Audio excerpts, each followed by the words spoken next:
everyone. Welcome back to Archaeology with Flint Dibble. And make sure you put in the chat that you can hear us, though at this point, I don't know. I guess I still have problems. So I'm joined today by Dr. Smiti Nathan, and she is an archaeologist and a YouTuber. And in fact, I discovered her channel right before I went on Joe Rogan. I was trying to put together this list here of archaeology channels. And so I discovered her channel just like a couple weeks beforehand. I saw this video on the archaeology of knitting, which we'll talk about in a second. And I was super excited to discover her channel because she, like me, is a scholar who is an archaeologist who is moving towards doing more regular YouTubing, and she makes fantastic videos. And so I thought we'd chat a bit about that. So thank you for coming on, Smitty. I really appreciate it. Thank you for having me. I'm excited to be here. And thanks for the shout out again on Joe Rogan. I never thought my name would be uttered on Joe Rogan, but it was not on my bingo card, but I'm appreciative. Yeah, we had no contact, and then you sent me an email saying, so thank you for, and you were grateful for that. And I was like, oh, this is great. This was the goal of the slide, was to try to promote the larger community and to try to draw attention to some of the large channels. We got Milo Rossi here and whatnot, and then to some of the smaller channels. Your channel was smaller at the time, so was mine. And so, you know, yeah, but now both of our channels are growing quite well, I think. Yeah. You are up to something like 20,000 subscribers, and I imagine you're going to go blowing up even more. And then, yeah, so that's the idea. We want to get more real archaeology on there. So I don't know. Let's start with something. I was going to say juicy, but juicy seems wrong given the content. So you can pick the word. Go for it. Let's start with something juicy. So you had a video go viral. What was it, last summer? Yes. The menstruation one? Yes, yeah, menstruation. Yes. And so I highly recommend everyone check it out. It got 500,000 or more views. And here, she shared a couple clips so we can play them really quickly. Lining for millennia. But what archaeological evidence do we have of periods and menstruation? Spoiler alert, we don't have much, but not for reasons you might think. Hi, I'm Dr. Smiti Nathan, and I'm an archaeologist. In this video, we're going to explore the archaeology of menstruation and why this area has been hidden for so long. Now let's get into it. Okay, so that is a very compelling opening. It shows the high quality production that you have at your channel. And it's a really interesting topic. I have been doing archaeology for like 20, 25 years. I don't think I've ever come across anything that I could credibly relate to menstruation other than, say, you know, human remains, which might tell us about, say, the not only the biological sex, but the reproductive health of an individual and things like that. So, all right, tell us a little bit about the archaeology of menstruation. How do we actually go about this, technically speaking, and then how do you present it to the public? So when we started brainstorming this video, it was actually, I think, 9 to 10 months before it got published. So we were thinking about our audience and, you know, these kind of unknown topics or understudied topics, and menstruation came up. And we immediately were like, yes, let's do it. And then as we were researching, we encountered the issue, oh, okay, there's not much. And then some of it is a bit dubious. And then there's some popular myths going around, especially regarding menstruation products, that I don't think anyone had any malintention behind, you know, perpetuating certain ideas, but they just kind of got picked up and kept going, but they really weren't rooted in evidence. So every time we thought we found something, we were getting really excited, and then we had to be like, oh no, okay, well, that's not exactly what's going on here. So the research took a while, and we were trying to make it all make sense because there's not a lot of people who do study menstruation in the archaeological record. There's one classicist that we mentioned in the video who did her dissertation on menstruation. We found a bachelor's thesis on menstruation, or at least spatial places in Egypt, and then a handful of other ones as well. So we're not working with a ton of material. And that material was largely based on either ethnographic examples or trying to fit in kind of modern perceptions of period practices or products into the past. And honestly, as a starting point, that's okay. Like, you have to start somewhere. So when we started looking at evidence for how we could find menstruation, of course, we went to textual sources. But textual sources had their issues as well. Sometimes terms were assigned to certain aspects of menstruation, like a tampon, but a tampon is a fairly recent concept. And not saying people in the past didn't have tampon-like products, but when you say the word tampon, you usually think of something very specific. Like So, a brand. yeah. so we were trying to say something. And in trying to say something, we realized, okay, you know what? There's a lot of iffy material. Again, like, not placing blame or pointing fingers. It's just the nature of the study at that point. So that video was also a point in which we decided, okay, let's explain the fuzziness to our audience. We started doing that a little bit before, and we didn't face any backlash, but we were like, okay, if we're going to do this menstruation video, there's not much we can definitively say, but I think our audience is smart enough and interested enough to follow us along as we explain the fuzziness of the record. So that's also what took a while in creating the script and video. We didn't want to overwhelm people, but we also wanted to say, okay, there's some things we might be able to say, but this is why it's so fuzzy. So yeah, I think that makes sense. And I think that it's a difficult topic for that reason. I mean, like, archaeology can be tough. And to give it the honest picture to the public, you sometimes need to say, well, we can say these things, but we can't say these things. This is complicated for that reason. But of course, you want to make a video that is understandable by everybody. And if you just say, we can't say anything, then that's kind of boring, right? right. And so, yeah, so that's a tough one. And I thought it was interesting. There was an example you gave of these notches, 28 notches, marking a calendar.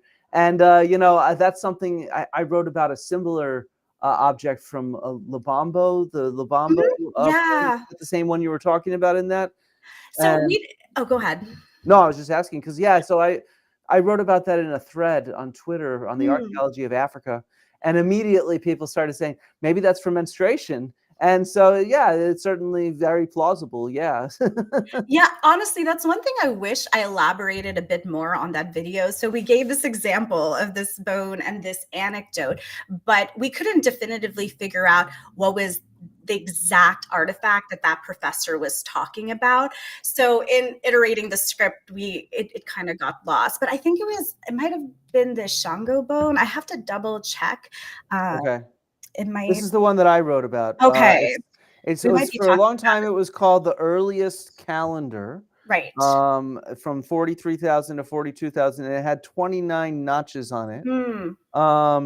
And so, yeah, for a while people called it a lunar calendar, but then, of course, it could easily be a menstrual calendar. Most likely a calendar of some sort.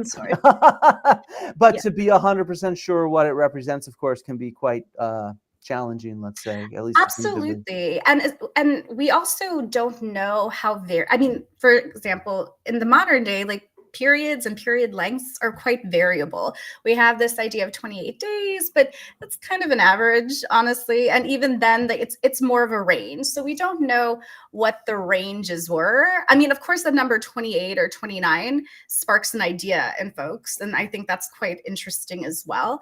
So I've gotten a lot of questions about, okay, like, how are periods like in the past? Do we know if people were as regular or if they were shorter? And we honestly just don't have the data for that. I honestly don't know if we ever will. That might be something really difficult to get at. I don't want to be hopeless about it, but there is a lot of variability as well.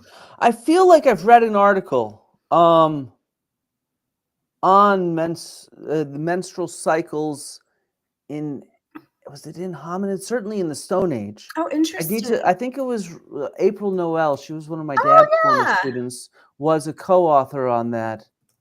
If I'm remembering the right way, maybe it was okay. It was talking about teen puberty because she's been publishing a lot lately on childhood. In the Ice Age, and She's awesome, by the way. I got to get Oh her on this yeah, we channel at some point. collaborated on she was editing a book with Nan Gonlin on the Archaeology of the Night. So there, I have a chapter in that with her, and she was a great person to collaborate with. And yeah, Oh yeah, awesome, I've known her awesome most of my scholar. life. Definitely check her out. I hope she does come to the YouTube side at some point. Oh, So. I'm sure I can get her on. I've known her my whole life. I'll twist her arm if I have to. But yeah, so it was about different puberty stages and being able to identify when individuals started puberty and starting to think about things like menstruation and other things like that. But that doesn't talk about the actual cycle. That talks about the age at which the onset of puberty begins. Sure. So that's a different thing. So I'm remembering that wrong now that I No, just no, but it. We all have to triangulate in certain ways to try to better understand and come up with a story and narrative to make sense of this of menstruation in the past. So we're really pulling at different proxies to have an idea and understanding of what's going on. Yeah, no, I fully agree, and we sort of need to take little tidbits here and there because that's what we can get for a difficult topic like that. Okay, so at the same time, this video went viral and it was a bit of a controversy. So shall we play that clip? People, sure, go for it. Let's play that clip here about what was controversial. Why? Well, there are two primary reasons. The first is patriarchy. While not all women and only women menstruate, women are the largest group that have periods, and they're a group that was overlooked in early archaeological research. Think about the idea of man's first attempt of a calendar from earlier. The second reason is a bit more complex and expands on the first, and that's colonialism. We know that people across time and across the world have different traditions and material cultures related to periods. However, many archaeologists have interpreted ethnographic, historical, and archaeological data from a perspective that is strongly influenced by colonial views of menstruation, which often meant narrowing our view of the wide range and rationales of these traditions. In the last decades, we've made a lot of progress in considering gender, identity, and decolonization when we're analyzing the archaeological record. But when it comes to menstruation, there's still a significant gap. Okay, so that, I guess, got you a lot of comments. Yeah, it did, that section. We were anticipating some of it, but I just didn't anticipate, I guess, the sheer quantity. And I want to say there, yeah. So, having been on the brunt of that for about a year now, or more even in times, I'm not surprised, but go on. Yeah. So I will say, anytime you get comments online, sometimes the negative ones just ring a bit more loudly than the positive ones or the encouraging ones. So I did have to figure out a way to manage comments for myself where I didn't feel drowned by these negative comments. So that was one part of a good learning for me. And then when I was investigating these comments, I would sum up my comments section for that video, maybe. Well, I probably need to do a better analysis, but I would say one thing that was really positive was that we got a lot of experiences and stories from people about menstruation from their own cultures and or their own families, which was just fascinating. And that thread is so rich with like just fascinating human material and experiences about people dealing, managing, honoring menstruation. So that was really great. The not so great part was being told, oh, I'm erasing women. And I'm like, no, I don't think I'm erasing women by saying. Where did that, what? Oh yeah, that was unfortunately a recurring theme in the comments. And you were erasing women? By saying that not only women menstruate. So. Aha. Right. Okay, that makes more sense. Okay. Yeah. So and then sorry, the world I know it was just insane. Shocking to me. I was anticipating some transphobic comments, of course, and using inclusive language, but the idea of erasing women, I was just a bit shocked by that, and that still comes up every now and then as I look in my comment section there. But it's a big important value of my channel to be inclusive when it comes to the record. And we are still better understanding ideas around gender and identity in the past. So that's that with that. And then, Yeah, yeah.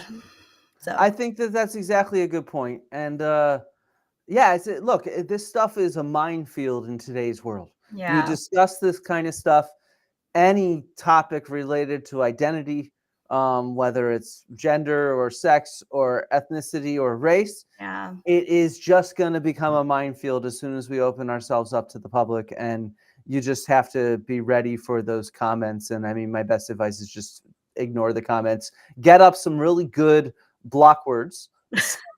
When certain words show up, like if just to put the word erasing or yeah. in, so that anytime someone says you're erasing women, it doesn't even get posted because it's Mm, really just someone with a axe to grind and yeah, an agenda that has nothing to do with your video, which yeah, is actually quite good and nuanced. And if you watch it, whether you agree with every last statement you make, it's very clearly a well-researched video that's addressing actual evidence. But yeah, that's the world we live in on the internet, unfortunately. Yeah. yeah. So I learned, like in doing this video, I was learning a lot about menstruation in general. And I will say one book that was really helpful, especially in terms of terminology, is Jen Gunter's book called Blood. So Mhm. if you want to learn a bit more about menstruation, a little bit about the history, but just about what actually goes on many of our bodies, that's an excellent book. And she's also an advocate of inclusive language for a variety of reasons as well. So that was one part of it. And then the second part was people were not so happy that I addressed colonialism. They were just, it's like when that word was mentioned, they were like, oh no. But that's honestly the reality of our field and our interpretation. And that's something we need to like reconcile as we're investigating past topics and especially certain sources. Sometimes when we get a textual source or a written record, sometimes we think, okay, then this is fact, but it is a perspective. And it's not to discount it, but we need to take that, into consideration. So that less than minute of the video where I address patriarchy and colonialism really set certain people off, but it also helped me find my audience who was interested in understanding the nuances and interpretation of our field. So, it was balanced in a sense. So, Oh yeah, look, I think the controversy can help you get out there to find people that are gonna jive with what you have to say. right. So I think that's valuable. I mean, in many ways, if you look at how kind of trolling provocateurs on Yeah. the internet, what they do is they get popular from people dunking on them. So Mm, being dunked on is a way to get heard, if you see what I mean, yeah. and to get your message out there, which I think is a valuable, important message. I mean, I do things a little differently in the sense that I try to avoid using buzzwords, but Mm, still get across a similar message of inclusivity sure. and things like that. Because I find if you can take the buzzwords out of there, you can actually get some people to listen who might not Mm, listen as soon as you say the word patriarchy or something like yeah. that. And so that's it's. I think that also comes down to the difference in the kind of audience that we have as well, though, through the history of my channel and whatnot. Right. Um, like one of the things we were chatting on in WhatsApp with some other YouTubers was just kind of the gender divide that Yeah. exists on social media and in YouTube and stuff like that. And everybody was shocked to find out that like the majority of your viewers are show up as women in the YouTube statistics that are published. And it's Yeah. like, yeah, and so like for most of us that do history and archaeology YouTube, even some women that we know, Yeah. it's the exact opposite. It's like Mhm. 80% men and 20% women. For Yeah. you, it's 80% women and 20% men. And so it's just like, yeah, because I mean, it's clear that like you see those memes, who's thinking about the Roman Empire. History is very popular with guys, but it's also very popular with girls as well. Mm. So it's, yeah. What do you think about that gender divide that exists in our audiences and on YouTube and stuff like that? I think that people are I'm optimistic. I think that people are interested in our past or their past in different ways. It's just kind of it's just the avenue or story that gets them hooked. So Mhm. I think with our channel, what we're trying to do is reach audiences who might not have thought that history or archaeology was for them. I think they're curious people and they would be interested in the past, but maybe some of the dominant public narratives just aren't as appealing to them.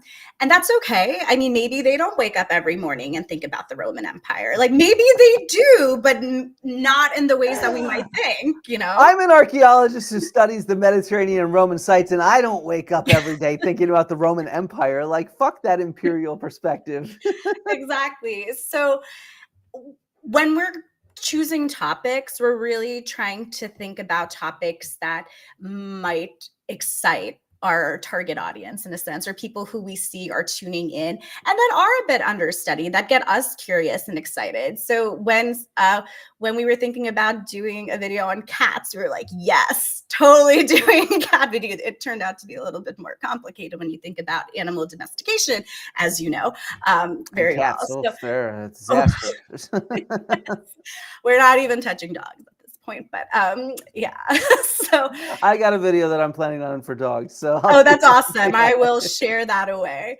So yeah, so when we're thinking about topics, we're really trying to think about these kind of unexpected, surprising, maybe even a little bit weird, because we want to serve that audience that might not have felt as inclined to click on, I don't know, a 3-hour video on the Roman Empire, not knocking it. And that's okay. And we need those. We absolutely need those, but we're just trying to serve a different audience. Yeah, I find that challenging myself. It's very clear to me that my videos do much better if I can fit certain buzzes that are already trendy on YouTube. And so you have that pressure to produce stuff that the algorithm will share, if you see what I mean, because it Yeah, fits pre-existing trends. But right. of course, as we'll move in this direction on the conversation as well, both of us come from an academic, we have a ton of Right. experience, 20 years each doing Yeah. archaeology in the field and lab. And so to me, it's extremely frustrating to see the trends that the public gets promoted to the public, because it doesn't present an honest picture of our field. Mm, If you see what I mean, it's yeah. ignoring Mm, the majority of what we do. mm, And so it's like, instead it's just focusing on like the same 10 sites and the same like 10 mm, questions. And it's just like, well, fuck this isn't what we do. mm, And so it's just, so that's I agree with you, and that's my goal long term, is to really yeah. try to, but at the same time you have to produce some content that gets seen to get an audience, which means you have to fit into those. Yeah, it's the catch 22. Yeah, it is. It's a bit of a struggle. I'm not going to lie, especially in the beginning when you have all this excitement and you have this momentum and you're presenting, an informative and hopefully interesting picture of the past, and then it gets, not a lot of views. It can be really deflating. Absolutely.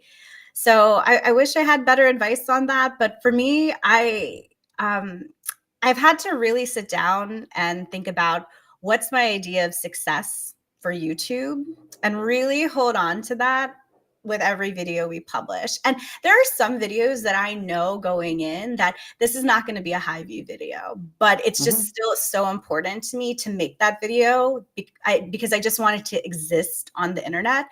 Our most recent video was on kind of surprising pottery from the archaeological record or the ancient world. I forgot which was the title, sorry.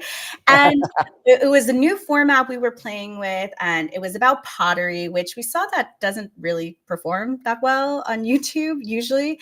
But it was important for us to make because we were really excited about it. And it didn't get a lot of views in comparison to some previous videos, but it was important to us that existed on the internet. And there were some wonderful comments we got that validated that the reason why I wanted that video to exist. So it is hard because in order to, live off your channel and to just survive a bit, and then also to, you know, be motivated to produce. You do want things that people see, but I think it's also important to just balance and intertwine those videos that you just feel are important, even though they might not perform well for the algorithm. So Yeah, I mean, for sure. And like you say pottery, and it's like, well, if we want archaeology on YouTube, we have to make pottery cool again, because there's probably no single artifact that there's more of yeah, from archaeological sites than pottery or stone tools. right. And so it's just like, we have to get this across, that this stuff, because it is really cool. Yeah. There's all kinds of really cool, interesting not videos, studies and topics on pottery that are extremely fascinating. But the problem is how to get somebody to click on that. Once they're in and they're watching, they'll be fascinated. But how to get somebody to pass that initial click is the issue. And that's why you have to balance sort of things that are just gimmies for the algorithm to get that audience who can then trust you to click on a video on pottery. Right? Exactly. Exactly. And honestly, even though that was a lower view video, it was still, I think, over 20%. The view rate was over 20% of my subscriber count, which is kind of like a rough metric I used for like, okay, that's kind of fine for me.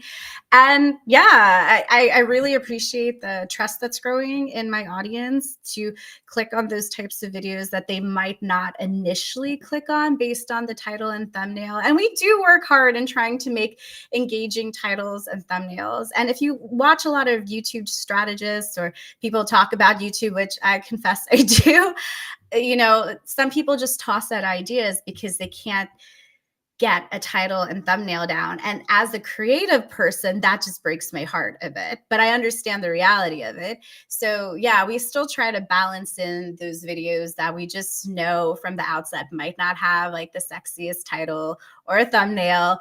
It might not be the most fascinating topic initially, but it's just important that it exists. So yeah, no, I agree. And in that sense, let's go quickly to your knitting video. yeah, I think sure. part of what to show here is it's an important video on an important topic, but also just, you know, like, you got to click on your thumbnails because your production to make quality things like hats, socks, and phenomenal. sweaters is ancient. When it comes to knitting, this practice goes beyond keeping people warm. Knitting was a crucial part of daily life in past societies, and in some cases, it laid the foundation for major changes like expanding Viking influence to supporting World War II efforts. Hi, I'm Dr. Smiti Nathan, and I'm an archaeologist.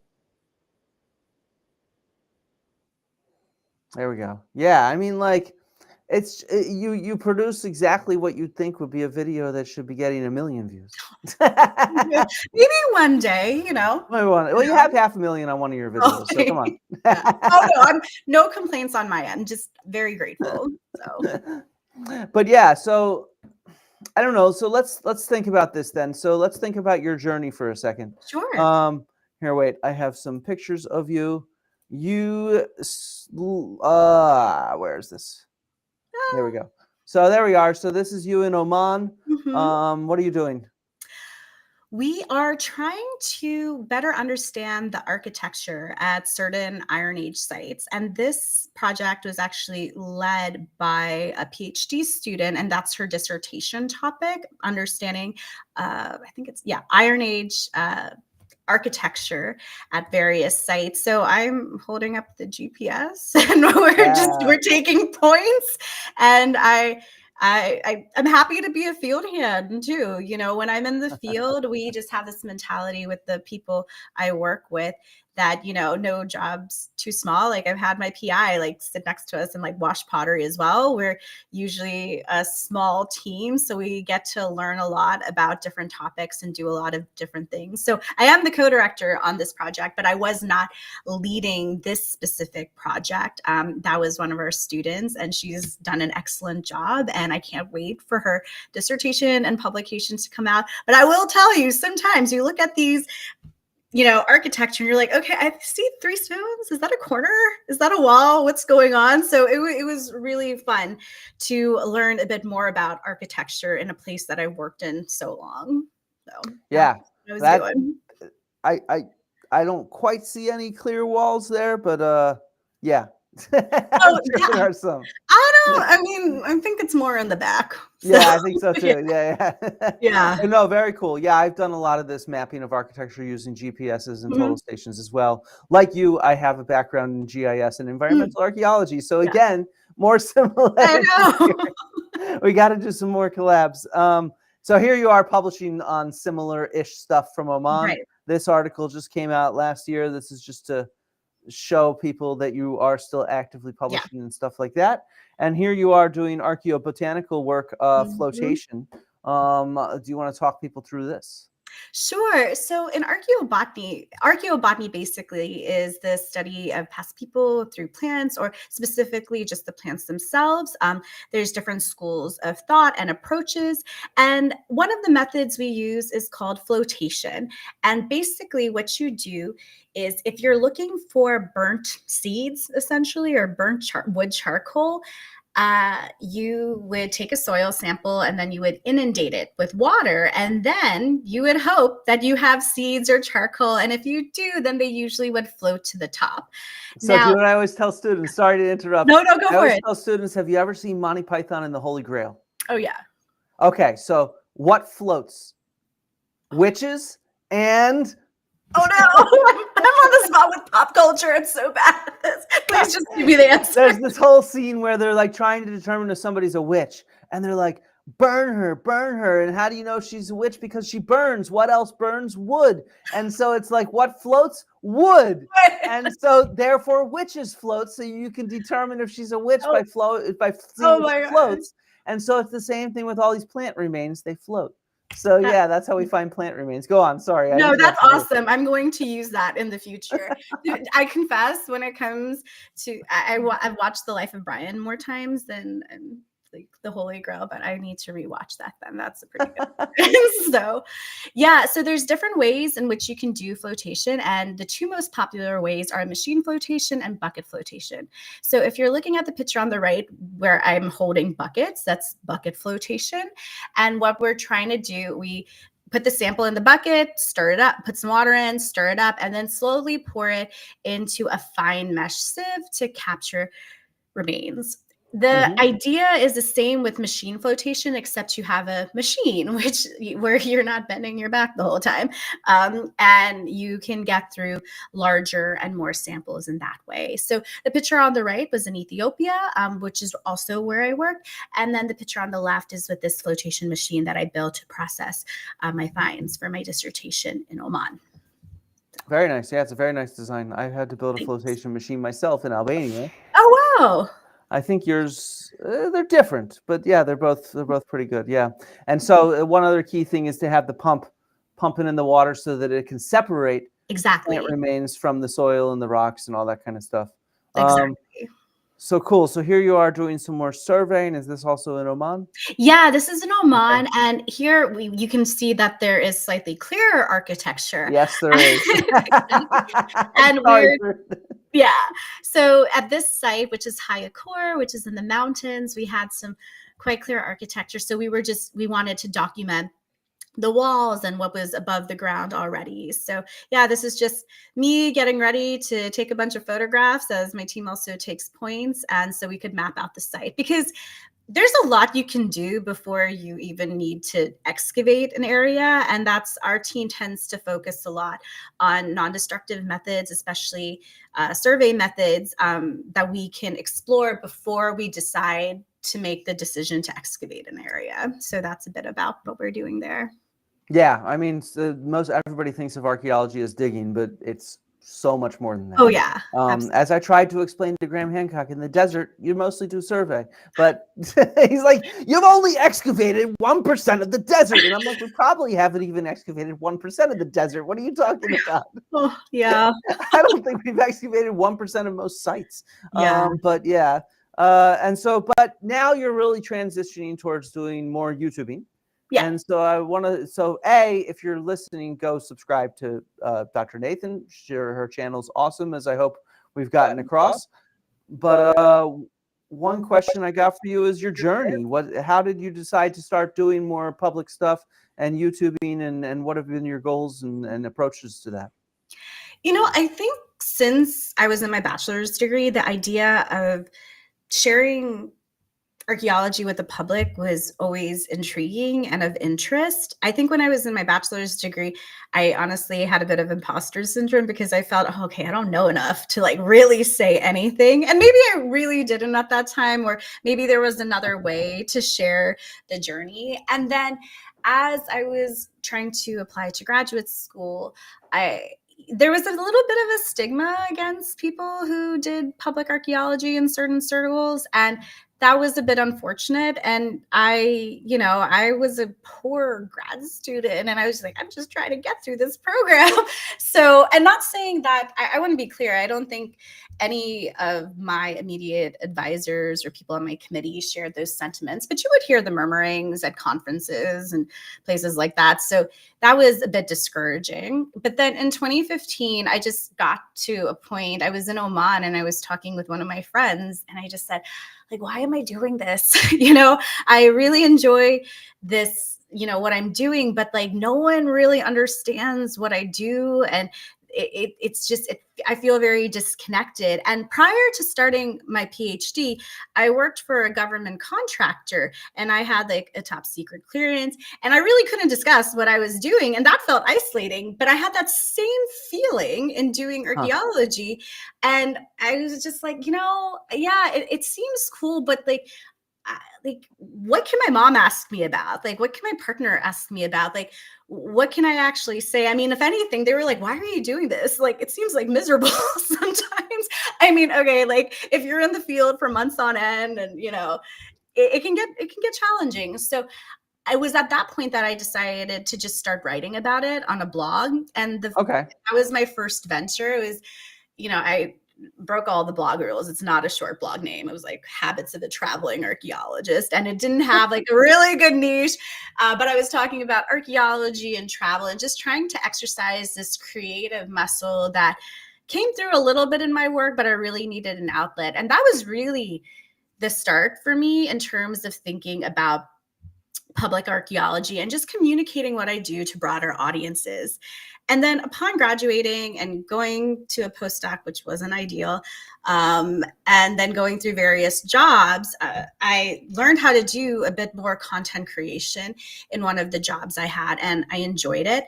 I had never done video. It felt so daunting when the idea of editing and a timeline, no thank you. But then at some point I found out that the Wenner-Gren Foundation, specifically Sapiens, which is an excellent magazine, which you've been featured in, they had this part-time public anthropology fellowship where you got to learn how to write for the public and podcasting. So I applied, I think, a day or two before it was due. And I fortunately got in. To be fair, I only found out about it last minute. But yeah, and that was really a catalyst in me thinking about pursuing this intentionally. And then I went through various job changes and decided to take a mental health break for a bit. And then I decided to start my own company.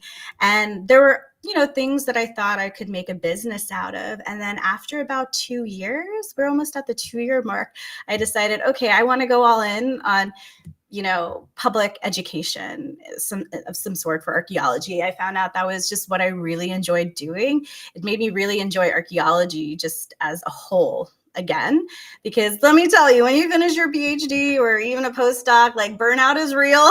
You're like, never want to look at this topic again. I mean, even though you have to, because you have to publish on it. But yeah, so this channel has really just inspired my interest, and I honestly love for archaeology. I wouldn't when people are like, are you passionate about archaeology? I'd be like, depends when you ask me. But honestly, these days, I'm really enjoying our field and just learning about new things.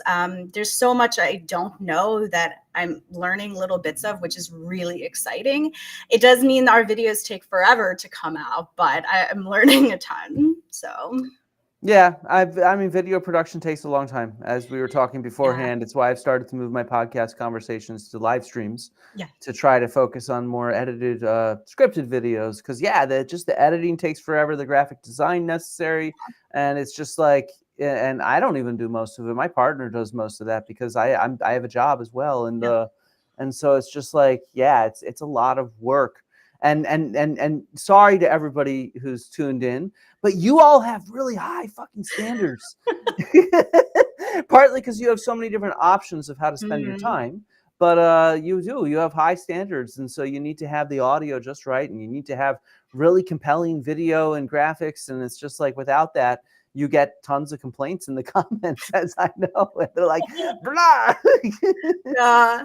I mean, it is hard, and people do have a lot of choices. And the way I try to think about it is when I sometimes am thinking like, oh man, I haven't published a video in like 6, 7 weeks, or it's pushing on 2 months. Even though I'm not consistent with uploading, I try to make sure that my audience has a consistent experience when they watch my video.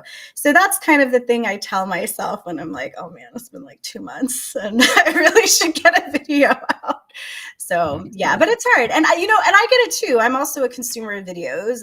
I like, a bit higher production quality as well. That's why I make the videos the way I do. And I like compelling personalities, which is what I'm trying to be a little bit more. So I get it. And, people have a lot of ways in which they can spend their time. So if they decide to view one of my videos, I'm really grateful. And I just am trying to get better and better at this. So. Yeah, I think it's definitely a process that takes practice, and that's one thing we've learned is, look, it's better to get things out also before they're perfect, because it's Oh yeah. just not worth taking forever. Our first highly edited video, we spent 2 months, Oh really of a ton of work. It was the top 6 penis bones in archaeology. We thought with the compelling title yeah. and a compelling topic, it would get a lot of views, and I think it's sitting there at like 3,000 views still.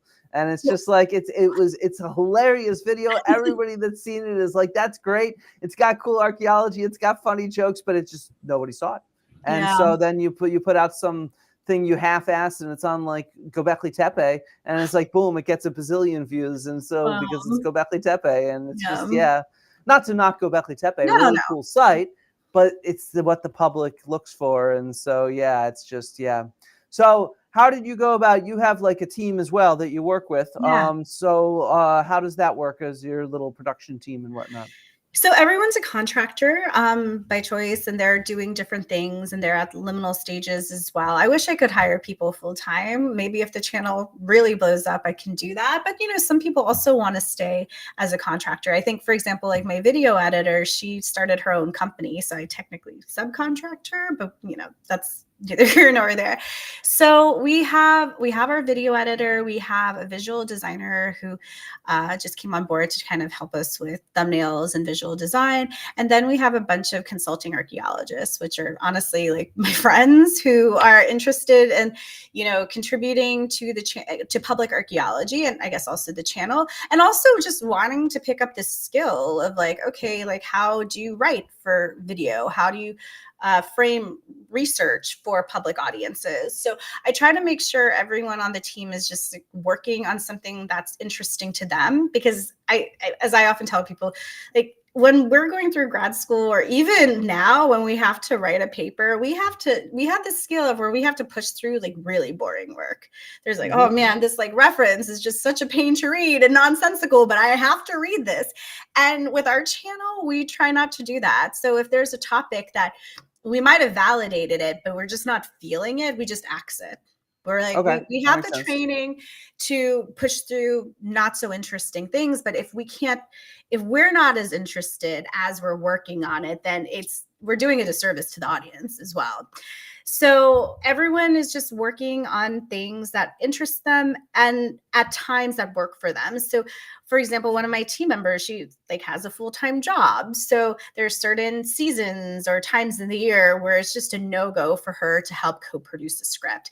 And there's different jobs that people can have. Sometimes a person would want to see a video through, so they would be a co-producer, so they might help with the research and scripting and finding B-roll. And at other times they're like, okay, I can help with the research, but I can't do anything more, or I can help with the research or writing, but I have to offload this part. So it's a very, I don't know if fluid's the right word, but like we all work together, and everyone sees everything at some point, because we do try to get our scripts peer reviewed, at least within our team. So if there is a team member or two that hasn't even seen a script, we'll ask them to peer review it. And then if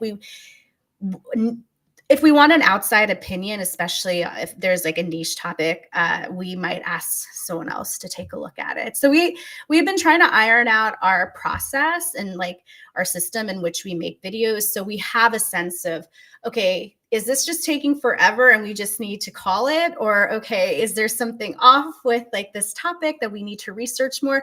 So we're getting a better idea of how long things take. So that makes sense. Yeah, and I'm sure it'll speed up as you keep working.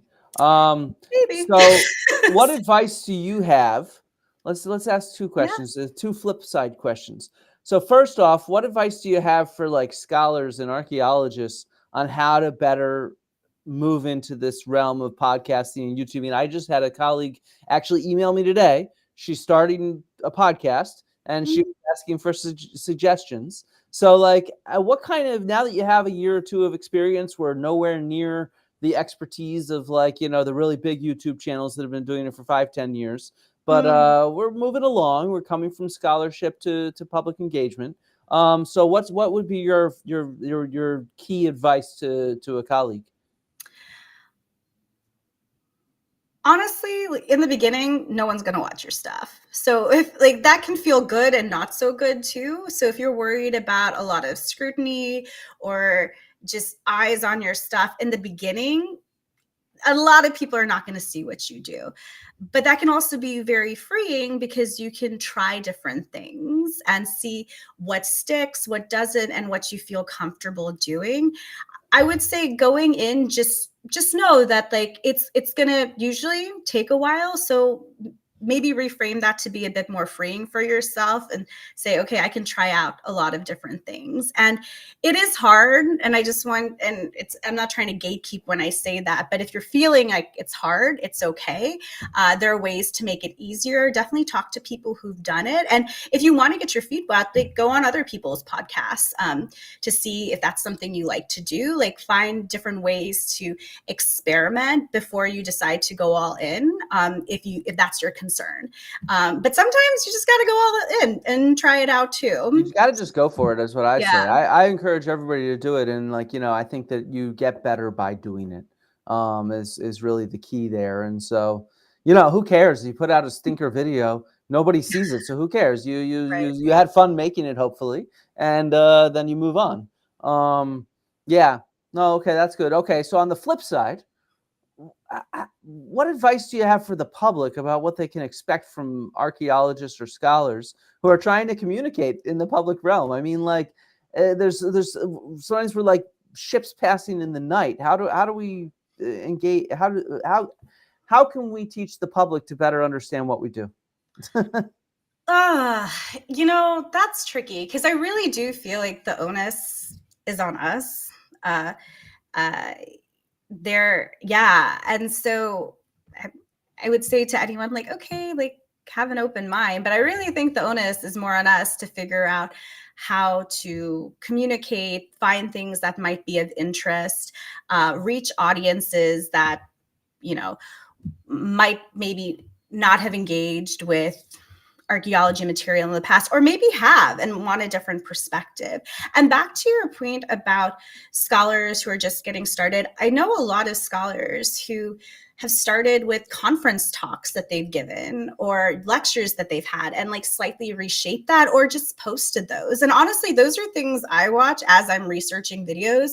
We're working on a video about trash in the past. And there was this fascinating lecture on, honestly, human waste in Edo, Japan. And it was not the most, the audio was fine. It was not a produced video, but you got tons of great information that was honestly really hard to find elsewhere.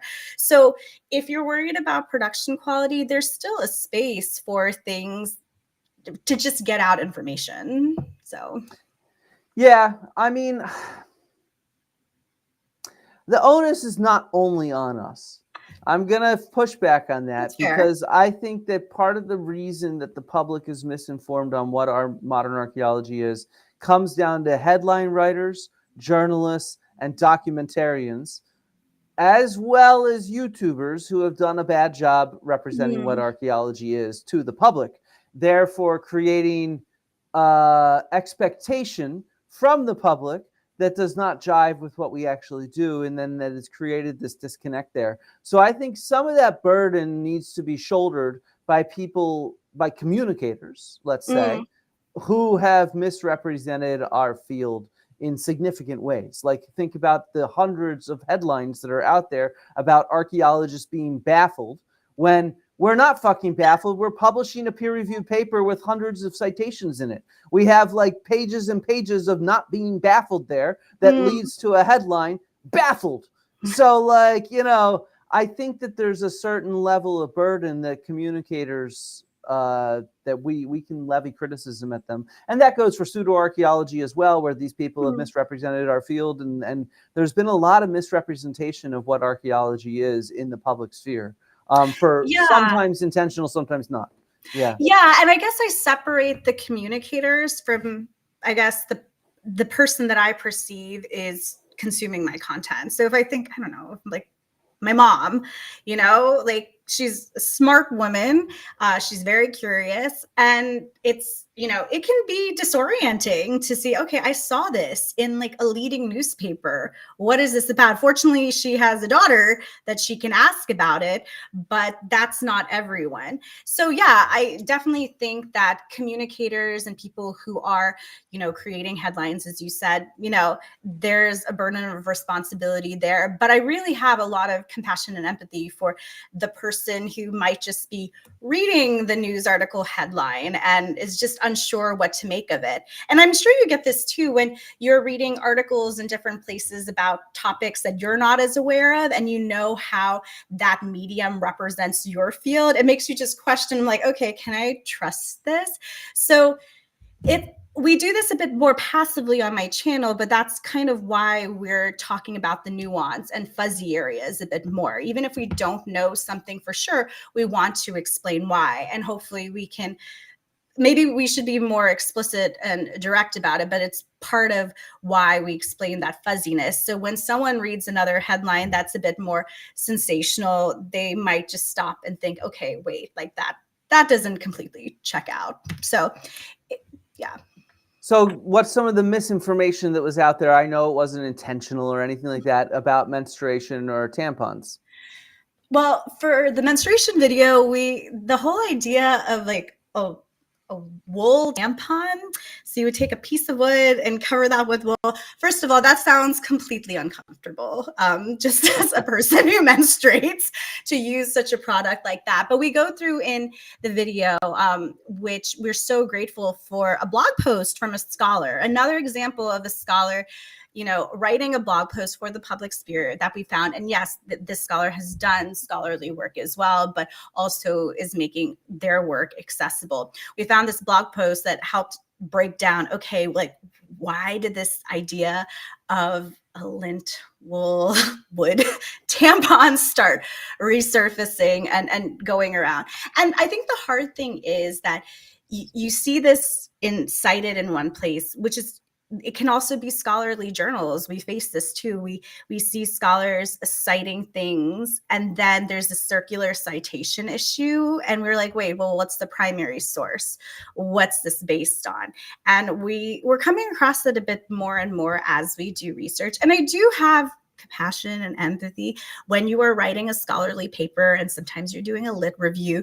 You might not know a certain topic or period or something that like supposed to mention too well, and other people you've known cited it, you read it, sounds good. You're not really always going to the primary source for everything, but then that's how a bit of this misinformation perpetuates too.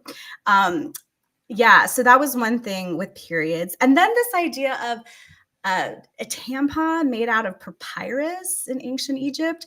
We actually Hey, have. wait, I got the intro for this. Let me Oh, play yeah, it. go for it. Yeah. The German company OB ran this ad in Germany's Berta magazine. The title translates to, "This is what a 4,000-year-old invention looks like today." The nod to ancient Egypt is indirectly made through the papyrus image. However, in another OB ad, the connection to ancient Egypt is more direct, with Nefertari, a royal wife, being led to the afterlife by the goddess Isis. As we explored the interwebs, we found several websites and people crediting ancient Egyptians as the creators of ancient tampons, which made us curious. Hi, I'm Dr. Smiti Nathan, and I'm an archaeologist.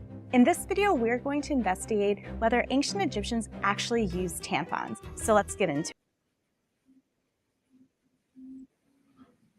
Okay. So what's the myth and what's the reality?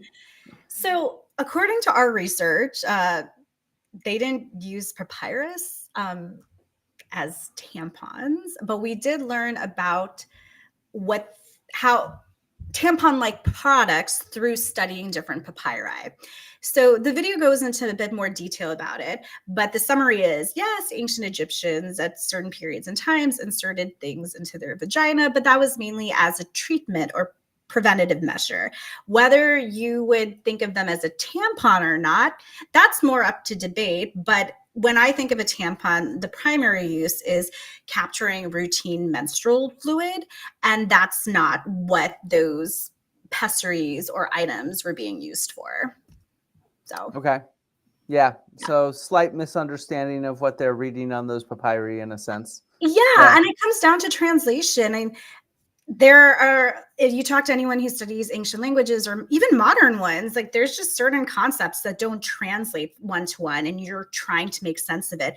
So, you might go to an online dictionary for ancient Greek or, a certain hieroglyphic and think like, okay, well, it says tampon there. That's the definition. We're like, okay, wait, like, even though it says that word, it's not maybe what we're really getting at here. So yeah. So no, it's a big problem when you think about all these topics. One of my undergrad thesis was on ancient drugs, and so I have some videos on ancient drugs. Translations and things like that have a big impact on, and you need to go read the original text or go see the original piece of evidence that's there that actually you're trying to make an argument off of. But yeah, it just keeps perpetuating. Yeah. Accidentally or not. Yeah. So we have a bit of that. And it's not with menstruation as well. When we were doing the video, there was something called wonder fruit that was listed as an ingredient. And my team and I were like, what's wonder fruit? Where is this coming from? Well, it seems to be a word just someone made up as they were translating, some ancient Egyptian document. And what the best practice is just to, put in the hieroglyphic or the best translator word. So we opted to use like bispis plant because we don't know what that plant is. And then, if you think of this idea of archaeological mysteries, there's a lot of plants we don't know or things we don't know about because we just don't really understand the translation. And I think that's fascinating too. It sparked a whole discussion on our team about another plant in which we were not sure what the translation might be.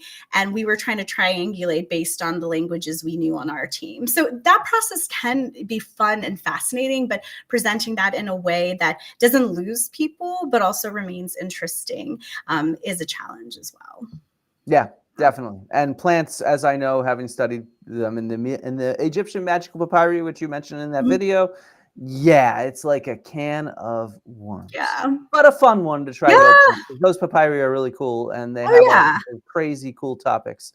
I'll plug my own video. Go check out my video on the wormwood in the Egyptian magical papyri. I will be checking that one out. Ancient drug use in there. Let's see. I have one more question for you, but let me ask a couple questions from my patrons. Sure. One of the perks I give for people who subscribe to me and contribute a little bit for my YouTube channel members and my patrons is they can ask questions in advance for my guests. Oh, So that's these were the two questions that we have. As always, I'm interested in what Dr. Nathan might have to say about what we know or suspect about the impacts of climate change on the culture she studied and how those cultures adapted or didn't. You are a perfect person to ask this to, especially thinking about places like Oman and Ethiopia, and you Mm. study plants and spatial stuff. So yeah, tell us what you can say about that. So climate change, happens in different scales. Definitely not the scale we're witnessing right now. I want to be really clear about that. And there's always this idea of like, okay, how did people adapt and what's going on? And honestly, in Oman, we're still trying to figure it out. We have really interesting proxies that we can use from plants to different cores. So there's not anything, big and definitive I can say about Oman, but we're seeing that, of course, like when climate changes, people do adapt and adjust. That's nothing completely new, but there's a lot of fascinating work happening in Oman with that. And then a project that I hopefully will be collaborating with in the future, they are working on the coast of Tanzania and specifically looking at climate change on the historical period. So I hope in a year or two, I can talk more about that as I learn about the material there.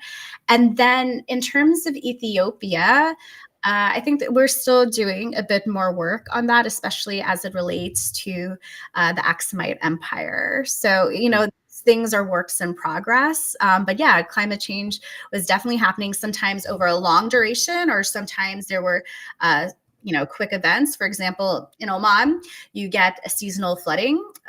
So you do have certain bodies of water, but then you also have ones that kind of come up seasonally, like wadis, as they flood, or as it rains. So people are very, very attuned to these things. And it's something I examined a little bit in my dissertation. So long, Okay. short, climate change happened in different scales over different periods of time. Definitely not like what's happening now. But yeah, we're learning a lot and it's in progress. So. Okay, very cool. Next question for you, second one from my patrons. Besides cannabis, do archaeologists know of other plants that were used as medicine, especially in the Paleolithic periods? You could, if you don't know Paleolithic, you could think about periods that you're more familiar with. Yeah, so unfortunately, I don't know as much about the Paleolithic period, but that's something maybe we'll research. Yes, so the one thing to think about here is like what's considered medicine. And so you could say there were definitely plants that we have termed that have been used medicinally.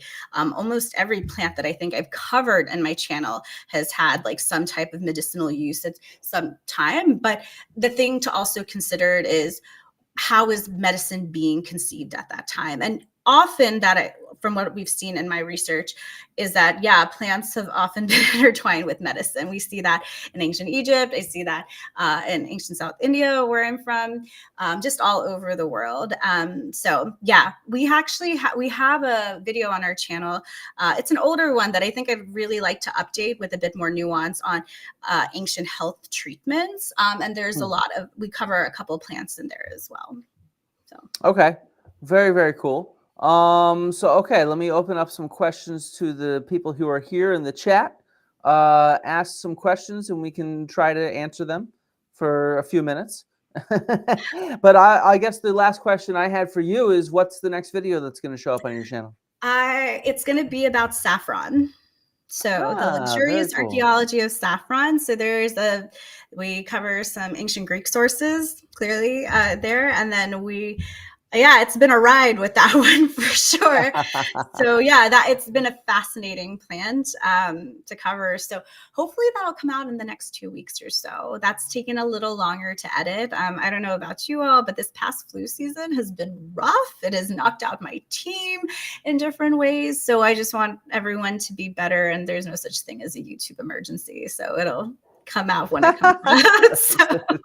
There might be occasional times where there's a YouTube emergency if there's something that needs to happen, but yeah. Well, I need to be paid a lot more to address it. Let's put it that way. Well, I more thought if you're trying to get something out in a timely fashion on a current event. That's fair. Yeah. That's fair. So here we have a question from one of my members, Meat Eater. Do every society always jerks to women when they're in the menstrual period? No. So different people in different places in time thought about menstruation very differently. We cover this in the menstruation video. So the underlying belief surrounding menstruation, of course, dictates people's actions and practices. So, for example, the idea of spatially separating women that are menstruating, depending on the context, you could argue that, okay, maybe we're not isolating them and putting them in unsafe situations like with chow sheds that we see in Nepal and some other places, but maybe it's part of a practice of welcoming, a person into womanhood, which we also see in Nepal as well. And there are many indigenous cultures in North America. They are not a monolith. They have very different views towards menstruation, which we didn't get to go deeply into the video. Sometimes people view people who are menstruating, especially having their first menses, as possessing great power. And what can that mean? So there's a lot of nuances there. So short answer, no, not everyone was a jerk to people who were menstruating, but the context is really important. And sometimes we're not always able to get at that. And maybe it's not always talked about. So for example, in the Egyptian textual record, we have this idea of this place of women at Deir el-Medina, and people were thinking, okay, well, that's where women would go when they would menstruate, and that was, a valid excuse for a man to maybe miss work if his daughter or wife was menstruating. But in terms of, okay, like what happened in this place of women, what was going on, we just don't know. So it really depends the underlying beliefs of what a culture or society at a certain time is thinking and viewing menstruation, and those who are menstruating, that kind of dictates how people might be treated. Okay. Yeah, that makes sense. And then another question from Paths Unwritten. What tips do you have for adapting written educational material to a video format? That's a tough one. Oh, yeah. So I would say for a video format in general, usually if people are watching a video, they want to see something visual. So that's something that we really think about when we're differentiating. Okay, if we were writing this as an article or a blog post or even a podcast, there are different elements that you want to make sure you're attuned to. But for video, you really want to think about visuals. So that would be the short answer. That's the biggest thing that I'm thinking about. Like, how can I bring a visual into this? How can I make this visually engaging? And so that kind of dictates how we write certain things. And I'll give you a clear example. When we're presenting an example about a certain archaeological site at a certain place, we've adapted to making sure we start with naming what the place is so people can see that on a map, and making sure to have a very consistent structure so people can have an expectation of what to visually see. So again, long story short, just for a video format, think about like what you're visualizing. Yeah, and try to keep it, I don't know, we use the joke that it's eye porn you're looking for. So you want to have stuff that like is constantly moving around but also looks good, if you see what I mean. And so yeah, it's tough though, and it takes a lot of practice and effort.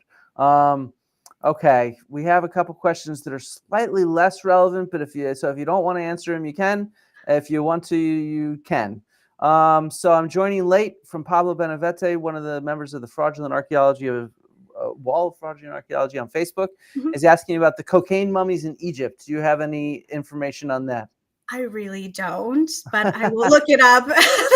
I'm fairly sure that they think that there was, what it was there was some trace chemicals that made people think that there was cocaine in some mummies in Egypt. And I'm fairly sure what they've identified is those traces can also be identified with a different plant that is found in Egypt. And so it's not actually cocaine, but it was initially published in the 90s as cocaine. And they think that the tobacco that was there was just introduced by the excavators. So yeah, that's what I'm fairly sure I've read on that, but I don't know. And then this is a follow-up from Meat Eater asked the earlier question: is it true that moon deities around the world are associated with female deities since they match the menstrual period? I have no idea. Obviously, the term menstruation and menses, it comes from the term moon. But yeah, beyond that, I don't know. Yeah, I'm not sure. I'm thinking of So when we were thinking of different deities around the world, the tricky part is that sometimes we might say moon deity, but their actual, I guess, coverage or domain is a bit broader. This happens with love deities all the time. Like, okay, well, they were fertility, they were war, they were love. So I'm trying to think in terms of moon. Deity is associated with the moon. I don't think they're exclusively to menstruation would be my guess. And I would be curious to look into that more. So, yeah. Yeah, I have no idea. All right. Well, cool. Then let's wrap this up. I hope we can do a stronger collaboration where we plan it out, let's say, in the future beyond just a casual chat. And but either way, we'll have you back on this channel, and we'll do something more in the future. And we'll try to definitely organize more archaeology engagement type stuff around there, because I think that's really important to keep bridging the gap between the public and scholars, but also bridging the gap between scholars and YouTubers and things like that. I think is a really good idea. So thank you everybody for tuning in. Thank you. Quick note, make sure you give this a like and a comment afterwards to feed the algorithm machine, because we have to feed this algorithm if we want to make this kind of stuff more popular. So everybody listening, do that, and you'll be my friend. See you all later.